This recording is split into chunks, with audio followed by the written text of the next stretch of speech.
आज के मुख्य समाचार। केंद्र सरकार और केंद्रीय जांच एजेंसियों के दुरुपयोग के खिलाफ आवाज उठाते थे मालिक।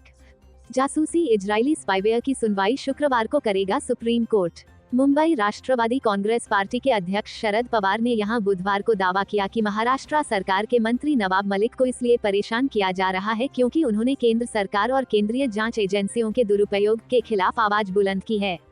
कथित धन शोधन मामले में मलिक से प्रवर्तन निदेशालय की पूछताछ के आलोक में पवार ने कहा कि राकांपा को आशंका थी कि इस प्रकार की कार्रवाई की जा सकती है क्योंकि मलिक खुलकर बोलते हैं। मलिक के कार्यालय की ओर से बुधवार को ट्वीट किया गया कि ईडी के अधिकारी सुबह मंत्री के आवास पर पहुंचे और उन्हें अपने वाहन में बैठाकर एजेंसी के कार्यालय ले गए। मंत्री के कार्यालय ने यह भी कहा कि मलिक नहीं डरेंगे और नहीं झुकेंगे। यह पूछे जाने पर कि क्या मलिक के विरुद्ध कार्रवाई इसलिए की जा रही है कि उन्होंने केंद्र और भाजपा के विरोध में बोला, पवार ने कहा, उन्होंने कौन सा मामला शुरू किया है। सीधी सी बात है, अगर कोई मुस्लिम कार्यकर्ता होता है जिसके विरुद्ध कोई मामला शुरू किया जाता है तो वह दाऊद का नाम लेते हैं। संबंधित कार्यकर्ता और अंडरवर्ल्ड के बीच कोई संबंध नहीं होता, लेकिन ऐसा किया जाता है। पवार ने कहा कि उन्हें भी 1990 के दशक की शुरुआत में इसी प्रकार निशाना बनाया गया था जब वो महाराष्ट्र के मुख्यमंत्री थे और उनके विरोध में माहौल बनाया गया था। राकांपा अध्यक्ष ने कहा, तब से 25 साल बीत गए। इसी तरह से लोगों को बदनाम करने, सत्ता का दुरुपयोग करने और उन्हें परेशान करने के लिए अंडरवर्ल्ड का नाम लिया जाता है।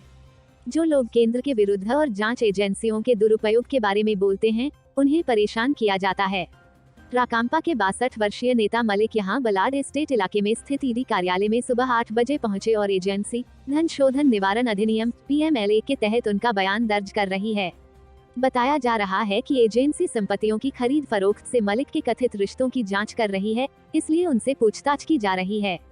मलिक पिछले कुछ महीनों से चर्चा में हैं, जब से उन्होंने स्वापक नियंत्रण ब्यूरो NCB के मुंबई क्षेत्र के पूर्व निदेशक समीर वानखेड़े के विरुद्ध निजी और सेवा से जुड़े आरोप लगाए थे। मलिक के दामाद समीर खान को गत वर्ष मादक पदार्थ के एक मामले में NCB ने गिरफ्तार किया था। अंडरवर्ल्ड की गतिविधियों, संपत्ति की अवैध रूप से कथित खरीद फरोख्त और हवाला लेन देन के संबंध में ईडी ने 15 फरवरी को मुंबई में छापेमारी की थी और एक नया मामला दर्ज किया था, जिसके बाद मलिक से पूछताछ की जा रही है। एजेंसी ने 10 स्थानों पर छापेमारी की थी, जिसमें 1993 के बम धमाके के मुख्य साजिशकर्ता दाऊद इब्राहिम की दिवंगत बहन हसीना पाका, भाई इकबाल कास्कर और छोटा शकील के रिश्तेदार सलीम कुरैशी उर्फ सलीम फ्रूट के परिसर शामिल हैं। कास्कर पहले से जेल में है, जिसे एजेंसी ने पिछले सप्ताह गिरफ्तार किया था। ईडी ने पाका के बेटे से भी पूछताछ की थी। राष्ट्रवादी कांग्रेस पार्टी राकांपा की सांसद सुप्रिया सुले ने बुधवार को कहा कि महाराष्ट्र ने न कभी केंद्र के आगे घुटने टेके हैं और न कभी टेकेगा। धन शोधन के एक मामले में बुधवार को राकांपा नेता से प्रवर्तन निदेशालय ईडी की पूछताछ के बाद सुले ने यह बात कही। महाराष्ट्र से लोकसभा सांसद ने कहा कि ईडी की कार्रवाई से राकांपा को कोई अचंभा नहीं हुआ है। यह काफी दुर्भाग्यपूर्ण है कि केंद्र अपनी मशीनरी का इस्तेमाल भारतीय जनता पार्टी भाजपा के राजनीतिक प्रतिद्वंद्वियों के खिलाफ दमनकारी तरीके से कर रही है। सुले ने एक टीवी चैनल से कहा, यह अपेक्षित था, नवाब भाई को भी इसका अंदेशा था।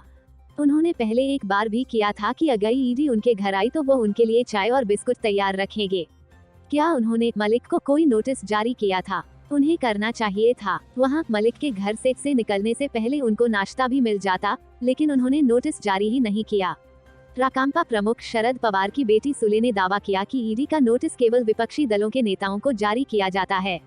उन्होंने बिना कोई नाम लिए तंज कसते हुए कहा, जब एक बार आप अपनी पार्टी छोड़कर उनके दल में शामिल हो जाते हैं तो सभी नोटिस गायब हो जाते हैं या श्राडर कागज काटने की मशीन में चले जाते हैं। हमें पता होना चाहिए कि यह श्राडर कौन सा है। सुले ने यह भी दावा किया कि एक निश्चित पार्टी के लोगों को पहले से पता होता है कि कब किस नेता के खिलाफ छापेमारी की जा रही है या कब किसे गिरफ्तार किया जा रहा है। लोकसभा सदस्य ने कहा कि भाजपा नेता केंद्रीय एजेंसी की कार्रवाई के बारे में टिप्पणी करने के लिए ट्विटर का बहुत अच्छे से इस्तेमाल करते हैं। उन्होंने कहा, वह अब भी ऐसा कर रहे हैं, लेकिन जीवन एक पूर्ण चक्र है। सुले ने कहा, हम छत्रपति शिवाजी महाराज की संस्कृति में पले बड़े हैं।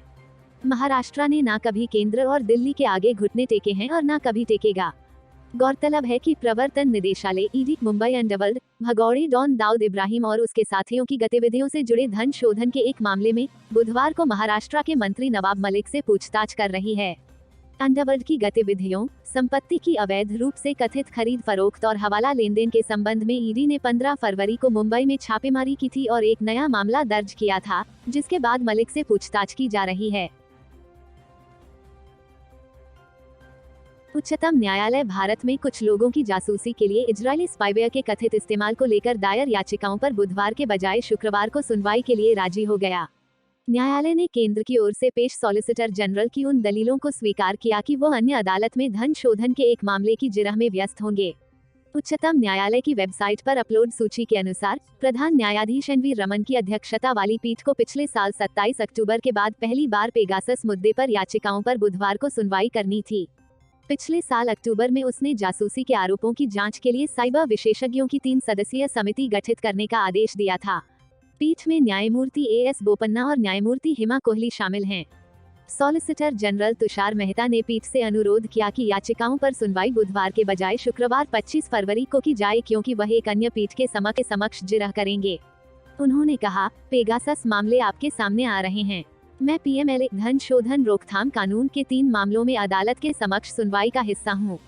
मैं कल 10:30 बजे से इन मामलों में व्यस्त रहूंगा। कृपया पेगासस मामले पर सुनवाई बुधवार के बजाय शुक्रवार को की जाए। इस पर सीजेआई ने कहा, ठीक है, आप कृपया दूसरे पक्ष को भी सूचित कर दीजिए।